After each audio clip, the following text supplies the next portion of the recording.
ముంబైలో రైలు ప్రమాదం చోటు చేసుకుంది. టెస్ట్ రన్ నిర్వహిస్తుండగా మోనో రైలు పట్టాలు తప్పింది. పడాలా టీజీబీ నగర్ స్టేషన్ దగ్గర ఈ ఘటన చోటు చేసుకుంది. అయితే రైల్లో ఎవరూ లేకపోవడంతో పెను ప్రమాదం తప్పింది.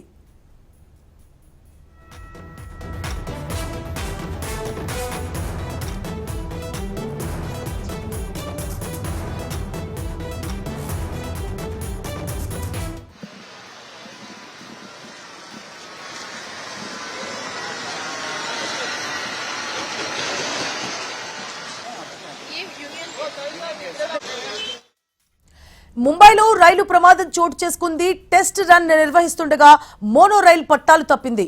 వడాలా జీటీబీ నగర్ స్టేషన్ దగ్గర ఈ ఘటన చోటు చేసుకుంది. అయితే రైళ్లు ఎవరూ లేకపోవడంతో పెను ప్రమాదం తప్పింది.